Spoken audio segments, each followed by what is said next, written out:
of the 2024 Formula 1 World Championship that we will introduce you in our brand new F124 cars in the F124 fashion in this beautiful F124 simulator. It doesn't get any better than this, does it?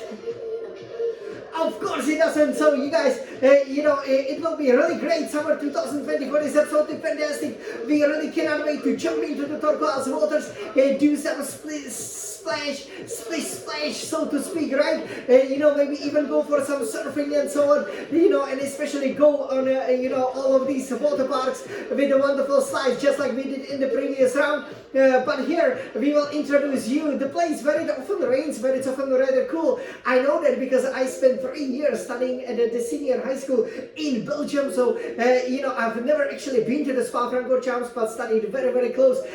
My parents been there, and they told me it's absolutely fantastic. And today we will drive that circuit, and you can also then compare it with F123 to see, some of the changes, because there's quite a lot, especially in the F124, which is really, really cool. So I'm sure you guys will love it, and I'm sure you cannot wait before the summer really starts for all of the Formula One's the die-hardest fans, just like me. And let's hope that Scuderia Ferrari will put it on pole position, and really set then the tone for the remainder of the season. So, are you guys ready?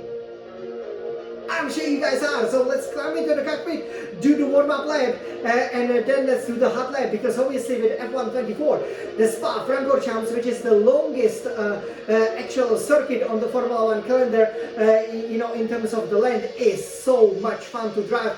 Mostly because you can go on the power early, and because the downforce is just so great that you can take a lot of the corners flat out to really feel what Formula 1, what the racing, and what the latest technology in the year 2024 really can be. So let's go! Alright, so let me climb into it over here. You can see that we have our updated Scuderia Ferrari HP, as they call it nowadays. And of course, we will go to round 14 of the championship, which is going to be happening over here in Belgium. So again, with the Belgium, you can see that there are lots of elevation changes. Some of it, is around on what it used to be the public roads. For example, here is Eau Rouge, obviously, which means the red water, and it's probably the most famous turn in the Formula 1 calendar. You can see all of the guys wearing the same fashion. So this is absolutely amazing over here. And let me take it from the computer. Beautiful sunny day. Let's hope that this is what's going to be happening on the race day itself. And yeah, okay, so let me take it over here as we are going out of the planche mode. Here you're going to brake before the 100-meter board, and you're going to brake very hard to the second gear, because this is the bus stop chicane, and it's really easy actually, and really wonderful to take it. There's obviously the pit entry, so here you can take second, third gear, and you can already be upshifting and accelerating out of the bus stop chicane, engage the DRS, probably use one of the battery as well. That's what I would definitely recommend. And then go fifth, sixth gear. Obviously you can see that's where the podium will be, where we will be collecting the trophy. And here we go into the last one, one of the slowest turns on the Formula 1 calendar. You brake very, very hard, third, second gear, and you want to take the early apex over here. You can take the late apex as well, but it will cost you maybe too much of a time that you cannot recover. And look at to the left, you can see that it's a really reprofile.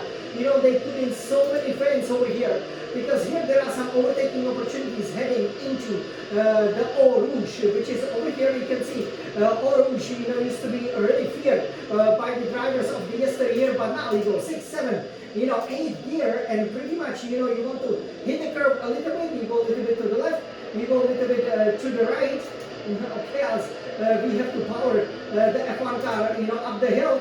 And you then extend it to the camel straight. You can run a little bit wide on this DHL, colored turns, and then over here you engage the DRS. Great overtaking opportunity, even though, as you obviously will see in the races that I've done, both Sprint and the Grand Prix, I did struggle, to overtake here a little bit. So it is important that you have the downforce that actually allows you, to have the maximum speed and to go. You can see that the camel straight is not really that wide, so it is not easy to actually, overtake here on a well. But this corner gives you lots of opportunities. You can brake very, very late. depending on your brake pressure, and go from the 8th to the 4th, 5th gear. You can play with the gears and the engine braking, then go 5th gear over here, nicely 6th gear, 5th gear over here, and again can ride the curve a little bit, can extend it and ride the curve again. You can see that the curve, obviously you don't want to go over the middle of it. 6th, 7th gear, brake very hard for this corner.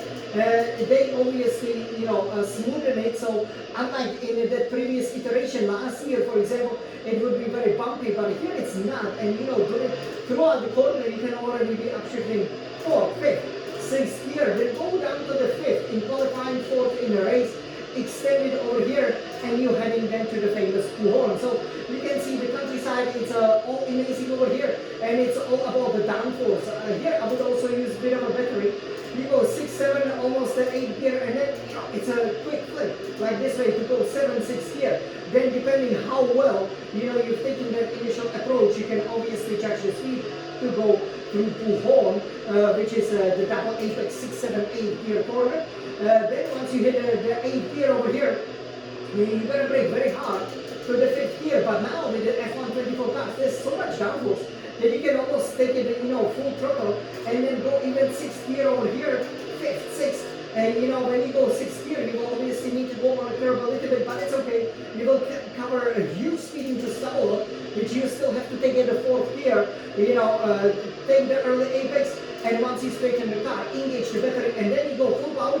You can notice there's no more this kind of the motorhome that used to be there, that permanent structure, which obviously had to be separated by the wall, so you got more of a runoff, but you pretty much never crash there. And then we go on this straight, but it's a really difficult one to overtake on, because obviously it winds down through the Arden Forest. There's again the Blanchimont, which is the final corner before we do the hot lap. And Blanchimont, you take it at a full power, but not when it's raining, like the Raikkonen find out obviously the days before. You can extend it early, late apex. Doesn't really matter so much. What matters is that you position your car for the bus stop chicane, to set some amazing lap time. We were super fast over here. We were absolutely flying, so that really shows what a great drivers, how much we really improved. And this would be the lap around Spa-Francorchamps, the warm-up lap. And now we will go on a hot lap. Are you guys ready? Okay, so let's take this bus stop chicane, and let's go with Jan the champion.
This track, it's so amazing to drive because it has such a lovely flow. As you've just seen, you can really push, nowadays, through most of the corners. And, I'm sure that Scuderia Ferrari will be super strong over here. Put it on pole position and show that we really want to win that Formula 1 World Championship. Alright, so you guys, I hope that you enjoyed. This was an absolutely amazing, lap time, and again you will see in that comparison just how much grip there is. For example, in the F1 24. So this was Uganda Starting Sun Champion. Okay, I hope that you guys enjoyed. Now it's really time to go and enjoy the beautiful sunny summer 2024. And obviously the Olympic year, which is now in a full swing, because as you guys know, this is also the weekend when the Olympics in Paris starts. So once we collect the trophy, we will then go just, drive 2.5 hours, just like I did during my high school years, to go to Paris and also, to really enjoy the Olympics and to win some golden medals, which you can nowadays do when you win, obviously, that Grand Prix of Belgium, right? Only the winner gets the golden medal, so that's a great addition as well. So I cannot wait for this race. I cannot wait for lots of sports, lots of sunshine, and yes, lots of trophies and championships in the summer of 2024. This was Jan, Ferrari's biggest fan and also Ferrari's fastest driver. You guys, let's put it on pole position. Let's race. This is life. Let's go. And happy summer 2024, everybody. Enjoy it like it was your last. Let's go.